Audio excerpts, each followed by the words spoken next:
जीतने वालों को मेरा सलाम। नेल्सन मंडेला को 27 साल की जेल हुई, लेकिन केवल कैद नहीं थी। जेल में उन्होंने टॉर्चर और अमानवीयता सहन की। जिन लोगों ने उनके ऊपर टॉयलेट की, उनके देशवासियों और साथियों की बेरहमी से हत्या की, नेल्सन मंडेला ने उन सबको माफ कर दिया। 27 साल एक कमरे में कैद रहने के बावजूद एक बागी, एक आतंकवादी, बल्कि एक इंसान कैसे ऐसी महानता तक उठ सका। नेल्सन मंडेला का जन्म एक छोटे से गांव में हुआ जो शहरों से कोसों दूर था। उन्होंने कभी गोरा इंसान नहीं देखा था। 17 साल की उम्र में जब वे जोहान्सबर्ग गए, तब पहली बार उन्होंने रंग भेद यानी अपार्थाइड देखा। उसके बाद उन्होंने अपना जीवन लोगों की आज़ादी के लिए लगा दिया। जब नेल्सन पकड़े गए तब उन्हें आतंकी करार दिया गया, लेकिन 27 साल बाद जो आज़ाद हुआ, वो इंसान केवल शांति और सबकी तरक्की चाहता था, उन सब की भी जिन्होंने उन पर अत्याचार किए थे। जेल में जो हुआ वो साउथ अफ्रीका की किस्मत बदल देगा। नेल्सन मंडेला ने 3 दशक एक छोटे, सर्द और सीलन भरे कमरे में गुजारे। बाद में वो लिखते हैं, उस छोटे से कमरे ने मुझे अपने आप को जानने का मौका दिया। वो कमरा मेरे लिए आज़ादी की यूनिवर्सिटी बन गया। जेल में कैदियों का रूटीन सुबह जल्दी शुरू होता था, जिसमें वह सुबह 6 बजे से रात तक चूने की खदान में काम करते, जेल के फ्लोर पॉलिश करते, गार्ड्स की बेरहमी और बदसलूकी सहते और फिर और काम करते। शारीरिक और मानसिक दोनों यातनाएं थीं। चूने के खदान में काम करते करते नेल्सन मंडेला आधे अंधे हो चुके थे।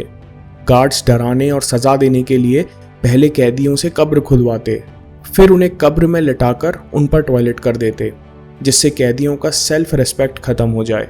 इन सब के बीच नेल्सन मंडेला रोज सुबह 5 बजे उठते अपने कमरे में एक्सरसाइज करने के लिए। जब रात को थककर कमरे में वापस आते तो पढ़ने लग जाते। जब भी उन्हें समय मिलता वे अपने साथियों को साहस देते। इन सब के बीच उनका बच्चा मर गया। नेल्सन मंडेला को टीबी हो गया, जो कभी ठीक नहीं हुआ, लेकिन नेल्सन मंडेला लगे रहे। नेल्सन मंडेला ने हर दिन खुद को आज़ाद किया। क्रिस्टोफ ब्रांड, जो उस समय नेल्सन मंडेला के जेल गार्ड थे, कहते हैं, नेल्सन मंडेला के व्यक्तित्व में बहुत ताकत थी। जेल में हम सब उनसे जुड़ने लगे और उनकी इज्जत करने लगे। नेल्सन मंडेला की ताकत उनके कठोर मेहनत में छुपी हुई है।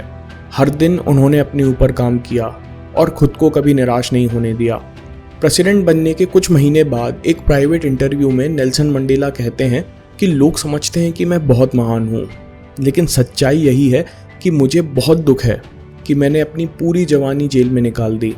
मैं अपने परिवार के साथ रहना चाहता था, अपने बच्चों को बड़े होते देखना चाहता था, लेकिन अब मैं कमज़ोर नहीं पड़ सकता। मैं आज भी इस दुख को नफरत में नहीं बदलने देता। नेल्सन मंडेला अपनी पत्नी को एक खत में लिखते हैं, people think I am a saint. I am not a saint unless you think of a saint as a sinner who never stops trying. Nelson Mandela कभी नहीं रुके। दोस्तों, अगर ये वीडियो आपको पसंद आया तो महात्मा गांधी की एक रेयर स्टोरी ज़रूर देखिए, और हाँ, चैनल ज़रूर सब्सक्राइब कीजिए। मैं काम के किस्से लाता रहूँगा। हिम्मत, हरकत, होशियारी, हम जीतेंगे।